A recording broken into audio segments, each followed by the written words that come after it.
volta com Despertando a Consciência. Ouvimos aí a sua de Marisa Monte. Eu vou falar mais um pouquinho da palestra para vocês.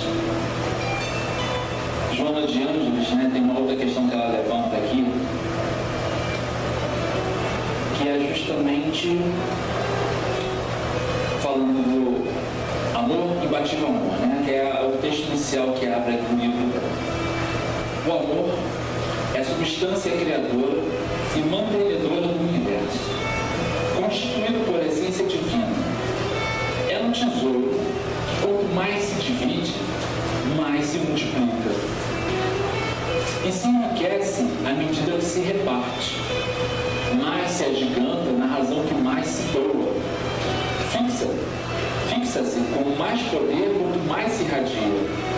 Nunca perece, porque não se entibia, nem se enfraquece, desde que sua força reside no ato mesmo de doar-se, de tornar-se vida. Então, Joana de Ângeles aqui está falando de uma questão fundamental, que é a compreensão realmente profunda desse amor.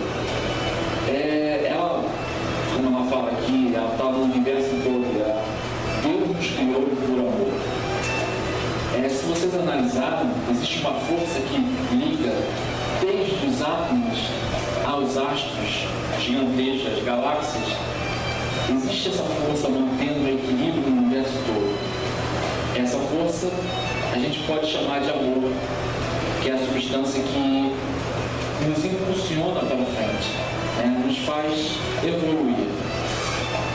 Mas é totalmente da visão que a gente ainda tem de amor. O amor é a maior riqueza que existe. É que quanto mais você tem, mais aumenta. Quanto mais você dá, mais você multiplica. Realmente, a coisa que mais se aproxima e o maior sinônimo que você pode ter de Deus. Essa é a visão do amor incondicional.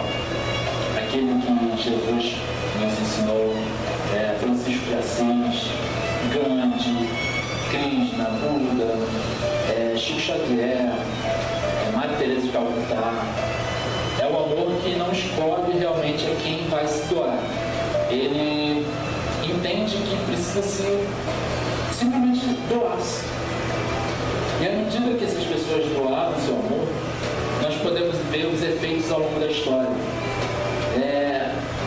Jesus, né, de pega a referência que nós temos maior aqui, seus feitos de amor são lembrados, né, até hoje, e em cima disso nós criamos lendas, criamos mitos, criamos uma série de coisas também, mas tudo em cima da força de amor que ele exemplificou. No ato, né, acho que o que mais marcou na vida dele foi a entrega da sua vida. Isso, olhando por um lado. Mas eu acho que os atos mais importantes dele não foi ele morrer na cruz, foi a vivência dele, foi o exemplo que ele deu em cada atitude. E cada atitude dessa ensinava amor. Quando levaram para ele a mulher adúltera, né, que foi pega lá em flagrante, e naquela armadilha tentando pegar ele ali, porque simplesmente ele incomodava com suas atitudes porque o povo amava. E aqueles que mantinham o poder na época, que usavam a religião para seu luxo, seu poder, fazem ainda isso, né?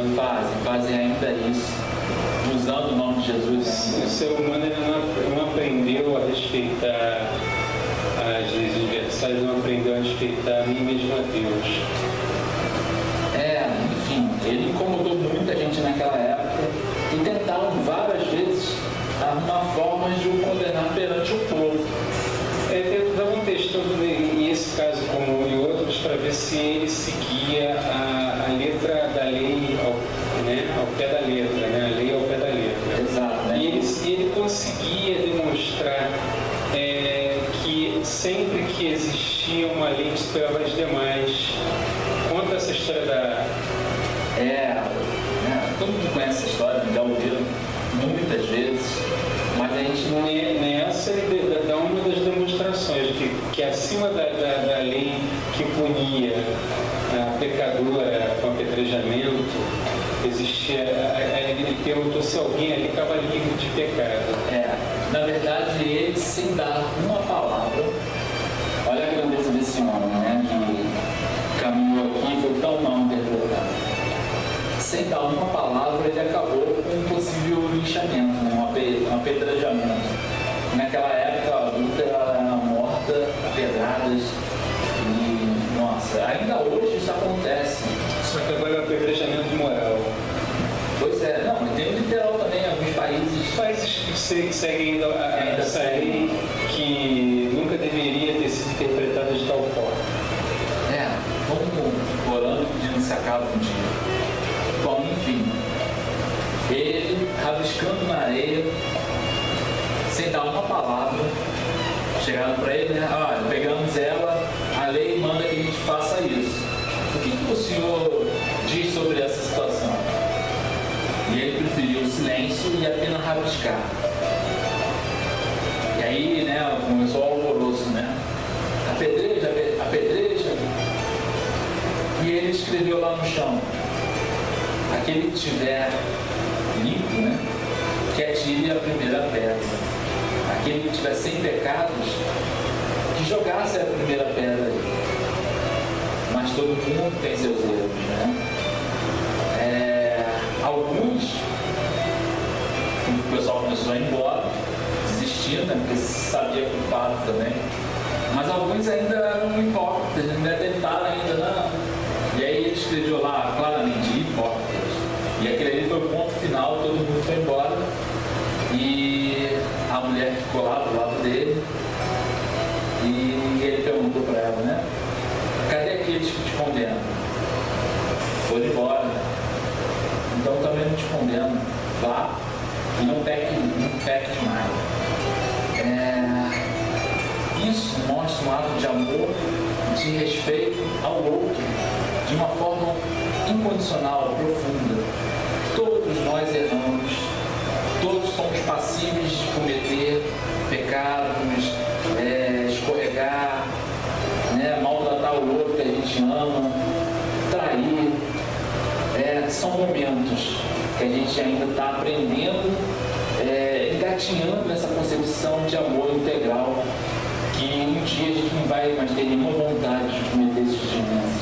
A gente simplesmente vai se libertar de uma série desses conceitos e vai entender que fazer o bem, se manter íntegro, é muito melhor do que você alimentar uma consciência pesada. É bom que a pessoa aprenda, né? E o detalhe, né? Ele não julgou ela. E a gente julga o tempo todo o próximo.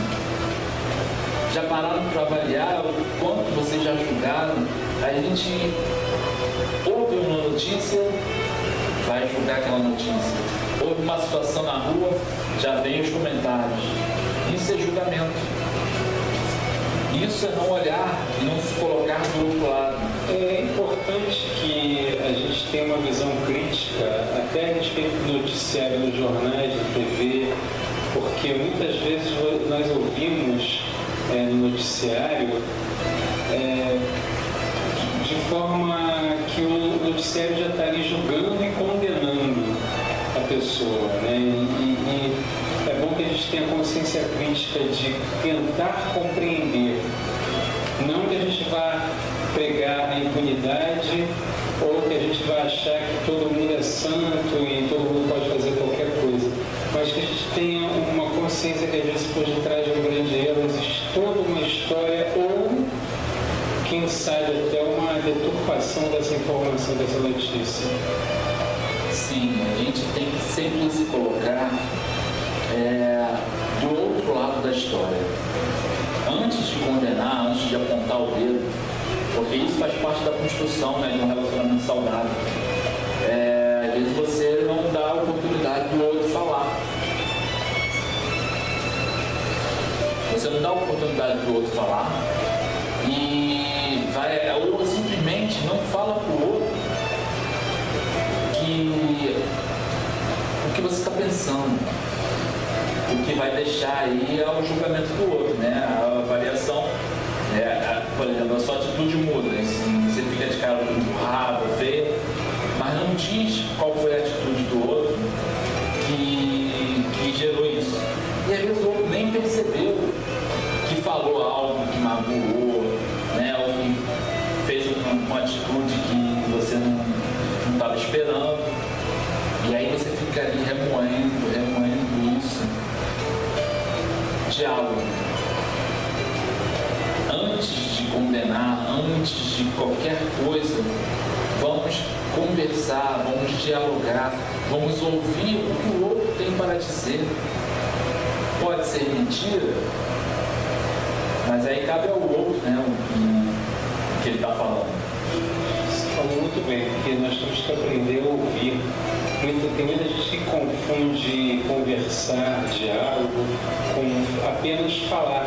Você se esquece de ouvir e tentar analisar, tentar ter um pouquinho de empatia pelo próximo, porque às vezes faltou você realmente escutar, realmente ouvir o que a pessoa está te falando. Nem sempre a gente ouve. A gente não desaprendeu, a ouvir o outro. Às vezes a gente fala, quer todo momento no ouvido, né, para desabafar. Mas quando você perguntou, e aí, fulano, está tudo bem? Está acontecendo alguma coisa? Quer falar alguma coisa? Porque quando a gente está nesse momento de fragilizado, né, de dor, a gente só quer, às vezes, só para fora. E se esquece, às vezes, que o outro pode estar vivenciando aí momentos difíceis que você nem percebeu, porque está tão focado ali no seu relacionamento que esquece de algumas coisas. Então, vou dar prosseguimento aí a essa palestra, né? Um outro ponto que foi levantado é a questão do sexo também. Joana fala muito disso nesse livro. Ela levanta o amor e Eros, né? Eros era o deus do sexo, que naquela época, depois mais à frente um pouquinho, foi chamado de Cupido também. Mas a concepção original é que era o deus do amor, mais relacionado ao erotismo. Então lá diz, o amor é permanente, enquanto Eros é transitório. O primeiro felicita, proporcionando alegrias duradouras. O segundo agrada e desaparece voraz. Como chama crepitante que arde e gasta combustível, logo se convertendo em cinzas que se esfriam. É a famosa fogo de palha, né? Eu costumo, conversando com amigos, amigas, eu costumo dizer, quando eles estão apaixonados por alguém, para perceberem se isso não é só atração física, ou paixão, ou sexo, porque eu pergunto para eles assim, você gosta da voz da pessoa, gosta de conversar pelo telefone, gosta de ouvir a voz, gosta da risada, gosta de ir ao cinema, da companhia da pessoa, ou é só cama? Porque quando a idade chegar, a beleza e o sexo não forem mais tão importantes, o que vai sobrar é aquilo que o relacionamento realmente é. E a nossa sociedade, a sociedade ocidental, ela está muito pautada em cima do amor erótico. E é por isso que boa parte dos relacionamentos, além da idealização, boa parte dos relacionamentos não persiste. Porque as pessoas jamais passam pela cabeça delas analisar dessa forma como eu sinto. Porque elas estão muito entusiasmadas pelo momento que elas estão vivendo. E vivenciando esse momento, elas esquecem de que amor de verdade num relacionamento a dois é o que sobra depois que a beleza e o sexo se esvaem. Perfeito, eu acho que você falou tudo agora. Esse fogo de palha inicial, né? A gente esquece uma questão, um detalhe. Nós somos animais. Nós temos esse instinto, né, de reprodução falando forte na gente ainda. Então, quando você encontra uma pessoa, geralmente o que está falando ali é o instinto. Simplificando, cada um abre o rabo do pavão para conquistar o outro. E esse pavão vai ser bem enfeitado. Então, quando você está conhecendo alguém, aquela pessoa não está se mostrando quem é realmente. Ela está abrindo esse leque, enfeitando a sua personalidade para que o outro a aceite. Então, nós temos muito isso, porque nós somos esses animais. Nós gostamos de estufar o peito. Eu vou ficar mais bonito, vou ser mais atraente. Nesse momento, você presta atenção no que o outro gosta, no desenrolar do bate-papo ali. Você vai ouvindo e vai... Se você quer muito aquela pessoa, a tendência é você ir pescando o que ela gosta e se identificando com aquilo, para depois chegar para ela, não, eu gosto disso também, nossa. E aí a conversa se desenrola. Mas não quer dizer exatamente, aí você nem percebe. Você está dizendo que gosta de algumas coisas que você simplesmente não gosta. Mas ali você está encantado com o sorriso, com a beleza, quer conquistar aquela pessoa e vai topando tudo. Agora, como o Omar falou, no dia a dia, a convivência, a conversa, se não houver, como a gente falou no início, aquela afinidade de pensamento, de ideais, de sonhos, de conversas que os dois gostam de ter, o que vai sobrar? Eu falo, acaba, com os anos acaba o sexo, a idade chega, acaba a beleza.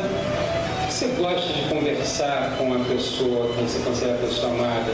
Vocês batem papo horas, riem juntos? Se vocês batem papo horas e riem juntos, olha, é bem provável que esse relacionamento perdure para sempre. Então vamos prestar mais atenção, não tenham tanta pressa. Eu vim conversando isso com a minha namorada, que a gente está fazendo tudo bem, tranquilo, bem devagar, justamente porque as pessoas esqueceram que é importante você namorar. O namoro não é sexo, o namoro é conhecer o outro, é entender quem o outro é, para ver se realmente existe essa afinidade para um relacionamento longo, como um casamento, como algo que a gente não quer que acabe ali daqui a um ano. Todo mundo casa pensando que vai ser eterno. Mas sem essa fase do namoro, essa construção de conhecer o outro... Eu ia falar exatamente isso, antigamente eu achava careta esse negócio de ter namoro, noivado, casamento. Hoje em dia eu percebo que é uma grande sabedoria nos antigos. Por quê? Para você descobrir se você não está só entusiasmado com a beleza e a sexualidade de outra pessoa, é que existiam namoros de 2 anos e tal. Por quê? Para você saber que depois, no início você está muito encantado. Passa 6 meses, 1 ano, começa a quebrar um pouquinho o encantamento. Se você tem 1 ano e meio, 2 anos com a pessoa e os papos já não são tão agradáveis, a vontade que você tem de ir para a cama e depois ir para a tua casa, olha, você não está mais em um relacionamento, o relacionamento acabou e você não percebeu. Então, é por isso que existe isso aí, no namoro, no noivado e casamento. Para as pessoas observarem as etapas necessárias para não chegar na última etapa antes do tempo. Hoje, o que você vê é o jovem ficando, O ficar dele é ir para a cama e depois vai ver se tem alguma coisa, se gostou. Mas o primeiro sexo, geralmente, é muito ruim. Raramente você de primeira assim encontra uma pessoa que vai ter uma química total com ela. Porque o próprio sexo tem que ter um conhecimento um do outro para as coisas fluírem de uma forma integral. Quando você não tem esse conhecimento, é tudo muito instintivo, tudo muito, às vezes quase animalizado. Joana de Anjos passa para a gente aqui mais um pouquinho falando de desejo e prazer em uma única, o que para nós tem sentido diferente. Quando examinamos a função sexual, E o desejo do belo, do nobre, do harmonioso, em comparação àquele de natureza orgânica, erótica, de compensação imediata, até nova e tormentosa busca. Ela vai comparando aqui um no outro, né? Um é belo, um é nobre, um te traz harmonia. O outro é apenas compensação imediata, até que aquilo vai se esvaziar e aí uma nova busca para você satisfazer aquele desejo erótico de novo. Os dois têm que estar juntos, né, no relacionamento. É claro que você pode ter, às vezes, uma afinidade grande, mas aquela pessoa ser uma amiga sua, você não ter afinidade erótica com ela, sexual com ela. Isso também vai fazer falta no relacionamento. É o risco de cair no outro extremo daquilo que eu falei, né? É o outro extremo. Porque se você pode confundir uma pessoa que você só tem desejo com amor, você também pode confundir uma pessoa que você só tem amizade com amor. Você tem que ter um mínimo também de química, né? De desejo pela pessoa. Ela fala aqui sexo e amor, né? O amor como componente para a função sexual é meigo e judicioso, começando pela carícia do olhar, que se internece e vibra todo o corpo ante a expectativa da comunhão renovadora. Então a pessoa já está fazendo amor pelo olhar. Ela se sente integrada com o outro. O erótico não, ele é aquela coisa assim, química, né? Selvagem às vezes. Que não tem essa química do olhar, né? Você sabe que pelo olhar, né, você às vezes até se entende com a pessoa. Quanto mais intimidade você tem, mais rápido você compreende pelo olhar dela. E a gente às vezes não olha para o outro, né? Nem busca entender o que o outro está pensando, ou vivenciando na sua alma, né? Essa troca de olhar é muito importante. Isso, os hindus, né, o Tantra, fala muito disso. Né? O sexo lá, dentro do Tantra, ele é muito mais do que uma simples penetração. A penetração lá, na verdade, não tem nem a menor importância. Ela acontece no momento em que os dois já se amaram por horas. Mas o que é se amar por horas? É essa troca de carinho, de olhar, de energia com o outro, buscando que o outro se sinta uma pessoa realmente amada, né, querida. Então todos os sentidos são estimulados ali. A preocupação é que o outro se sinta o mais feliz possível. Então eu tenho cuidado com o cheiro, né, com a limpeza, com o ambiente que está sendo criado ali, porque o sexo é algo sagrado para o hindu. Então é um ambiente que tem que estar, é quase um templo sagrado. Ele tem que estar cheiroso, ele tem que estar limpo, ele tem que estar belo. Então tudo é muito cuidado.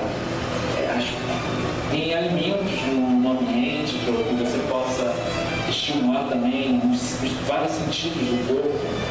Então a ideia é que você seja uma pessoa integral naquele momento, que você se integre ao outro de forma completa. E isso a gente precisa resgatar aqui no Ocidente. Eu acho que nós precisamos trazer, porque nossos conceitos são muito diferentes, mas eu acredito que como o ser humano ele tem muita capacidade de aprendizado, a gente pode absorver esse conhecimento também. É verdade, Amar. Tem que trazer para cá, né? Essa concepção foi totalmente distorcida, né, ao longo do tempo. É uma visão muito machista, é uma visão muito castradora da mulher. E a mulher, para se sentir amada, ela precisa de muito mais do que o homem precisa. Porque no Ocidente a gente fala como uma mulher objeto do desejo. Olha que coisa horrível. Objeto. Não temos como mudar essa concepção. Somos seres divinos. E a gente tem que aprender a olhar o outro como um ser divino, que é o Namastê, né? O meu Deus interno ama, saúda o outro Deus que está no outro ser, criado igualzinho a você, com os mesmos direitos, que raça, nada disso importa. Somos todos iguais perante Deus. Vou tocar mais uma, da Marisa Monte, Beija Eu.